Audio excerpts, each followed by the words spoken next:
true. Nervous, very, very dreadfully nervous I had been and am. But why will you say that I am mad? The disease had sharpened my senses, not destroyed, not dulled them. Above all was the sense of hearing acute. I heard all things in the heaven and in the earth. I heard many things in hell. How then am I mad? Hearken and observe how healthily, how calmly I can tell you the whole story. It is impossible to say how first the idea entered my brain, but once conceived, it haunted me day and night.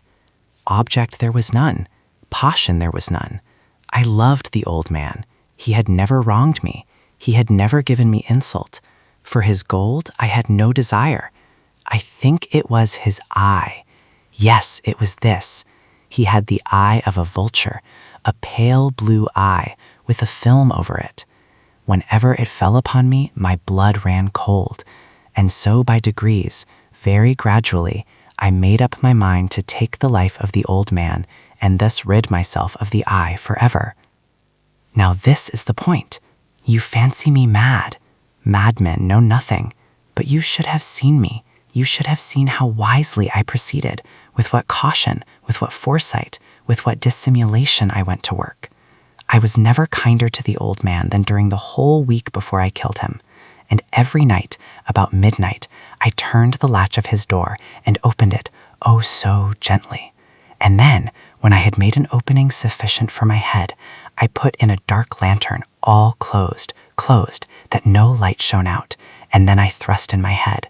Oh, you would have laughed to see how cunningly I thrust it in. I moved it slowly, very, very slowly, so that I might not disturb the old man's sleep. It took me an hour to place my whole head within the opening, so far that I could see him as he lay upon his bed. Ha! Would a madman have been so wise as this? And then when my head was well in the room, I undid the lantern cautiously, oh so cautiously, for the hinges creaked. I undid it just so much that a single thin ray fell upon the vulture eye. And this I did for 7 long nights, every night just at midnight, but I found the eye always closed, and so it was impossible to do the work, for it was not the old man who vexed me, but his evil eye. And every morning when the day broke, I went boldly into the chamber and spoke courageously to him, calling him by name in a hearty tone, and inquiring how he had passed the night. So you see he would have been a very profound old man indeed, to suspect that every night, just at 12, I looked in upon him while he slept. Upon the 8th night, I was more than usually cautious in opening the door. A watch's minute hand moves more quickly than did mine. Never before that night had I felt the extent of my own powers, of my sagacity. I could scarcely contain my feelings of triumph. To think that there I was, opening the door, little by little, and he not even to dream of my secret deeds or thoughts. I fairly chuckled at the idea, and perhaps he heard me, for he moved on the bed suddenly, as if startled. Now you may think that I drew back, but no. His room was as black as pitch with the thick darkness, for the shutters were close fastened through fear of robbers, and so I knew that he could not see the opening of the door, and I kept pushing it on steadily. I had my head in, and was about to open the lantern, when my thumb slipped upon the tin fastening, and the old man sprang up in bed, crying out, "Who's there?" I kept quite still and said nothing.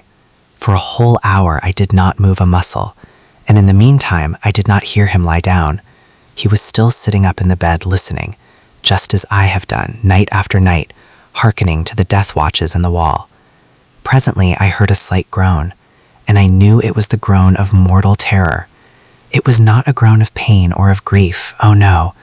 It was the low, stifled sound that arises from the bottom of the soul when overcharged with awe. I knew the sound well.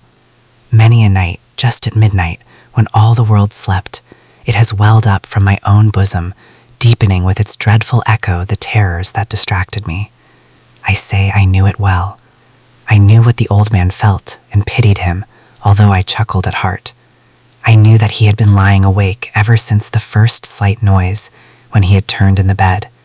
His fears had been ever since growing upon him. He had been trying to fancy them causeless, but could not. He had been saying to himself, "It is nothing but the wind in the chimney. It is only a mouse crossing the floor, or it is merely a cricket which has made a single chirp." Yes, he had been trying to comfort himself with these suppositions, but he had found all in vain. All in vain, because death in approaching him had stalked with his black shadow before him and enveloped the victim, and it was the mournful influence of the unperceived shadow that caused him to feel, although he neither saw nor heard, to feel the presence of my head within the room. When I had waited a long time, very patiently, without hearing him lie down, I resolved to open a very, very little crevice in the lantern. So I opened it. You cannot imagine how stealthily, until at length a simple dim ray, like the thread of a spider, shot from out the crevice and fell full upon the vulture eye. It was open, wide, wide open, and I grew furious as I gazed upon it. I saw it with perfect distinctness, all a dull blue, with a hideous veil over it that chilled the very marrow in my bones. But I could see nothing else of the old man's face or person, for I had directed the ray as if by instinct, precisely upon the damned spot. And have I not told you that what you mistake for madness is but over-acuteness of the sense? Now I say, there came to my ears a low, dull, quick sound, such as a watch makes when enveloped in cotton. I knew that sound well, too. It was the beating of the old man's heart. It increased my fury, as the beating of a drum stimulates the soldier into courage. But even yet I refrained and kept still. I scarcely breathed. I held the lantern motionless. I tried how steadily I could maintain the ray upon the eye. Meantime, the hellish tattoo of the heart increased. It grew quicker and quicker and louder every instant. The old man's terror must have been extreme. It grew louder, I say, louder every moment. Do you mark me well? I have told you that I am nervous, so I am. And now, at the dead hour of the night, amid the dreadful silence of that old house, so strange a noise as this excited me to uncontrollable terror. Yet, for some minutes longer I refrained and stood still, but the beating grew louder. I thought the heart must burst. And now a new anxiety seized me. The sound would be heard by a neighbor. The old man's hour had come. With a loud yell, I threw open the lantern and leaped into the room. He shrieked once only. In an instant, I dragged him to the floor and pulled the heavy bed over him. I then smiled gaily to find the deed so far done. But for many minutes the heart beat on with a muffled sound. This, however, did not vex me. It would not be heard through the wall. At length, it ceased. The old man was dead. I removed the bed and examined the corpse. Yes, he was stone dead. I placed my hand upon the heart and held it there many minutes. There was no pulsation. He was stone dead. His eye would trouble me no more. If still you think me mad, you will think so no longer when I describe the wise precautions I took for the concealment of the body. The night waned, and I worked hastily, but in silence. First of all, I dismembered the corpse. I cut off the head, and the arms, and the legs.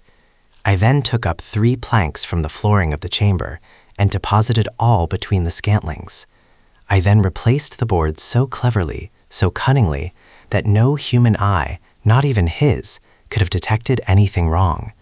There was nothing to wash out, no stain of any kind, no blood spot whatever. I had been too wary for that. A tub had caught all. Ha ha! When I had made an end of these labors, it was 4 o'clock, still dark as midnight. As the bell sounded the hour, there came a knocking at the street door. I went down to open it with a light heart, for what had I now to fear? There entered 3 men who introduced themselves with perfect suavity as officers of the police. A shriek had been heard by a neighbor during the night. Suspicion of foul play had been aroused. Information had been lodged at the police office, and they, the officers, had been deputed to search the premises. I smiled, for what had I to fear? I bade the gentleman welcome. The shriek, I said, was my own in a dream. The old man I mentioned was absent in the country. I took my visitors all over the house. I bade them search well. I led them at length to his chamber. I showed them his treasures, secure, undisturbed. In the enthusiasm of my confidence, I brought chairs into the room and desired them here to rest from their fatigues, while I myself, in the wild audacity of my perfect triumph, placed my own seat upon the very spot beneath which reposed the corpse of the victim. The officers were satisfied. My manner had convinced them. I was singularly at ease. They sat, and while I answered cheerily, they chatted of familiar things. But ere long I felt myself getting pale, and wished them gone. My head ached, and I fancied a ringing in my ears, but still they sat and still chatted. The ringing became more distinct. It continued and became more distinct. I talked more freely to get rid of the feeling, but it continued and gained definiteness, until at length I found that the noise was not within my ears. No doubt I now grew very pale, but I talked more fluently and with a heightened voice. Yet the sound increased, and what could I do? It was a low, dull, quick sound, much such a sound as a watch makes when enveloped in cotton. I gasped for breath, and yet the officers heard it not. I talked more quickly, more vehemently, but the noise steadily increased. I arose and argued about trifles in a high key and with violent gesticulations, but the noise steadily increased. Why would they not be gone? I paced the floor to and fro with heavy strides, as if excited to fury by the observations of the men, but the noise steadily increased. Oh God, what could I do? I foamed, I raved, I swore. I swung the chair upon which I had been sitting and grated it upon the boards, but the noise arose over all and continually increased. It grew louder, louder, louder, and still the men chatted pleasantly and smiled. Was it possible they heard not? Almighty God! No, no! They heard! They suspected! They knew! They were making a mockery of my horror. This I thought, and this I think. But anything was better than this agony. Anything was more tolerable than this derision. I could bear those hypocritical smiles no longer. I felt that I must scream or die. And now, again, hark! Louder! Louder! Louder! Louder! Villains, I shrieked, dissemble no more. I admit the deed. Tear up the planks. Here, here! It is the beating of his hideous heart.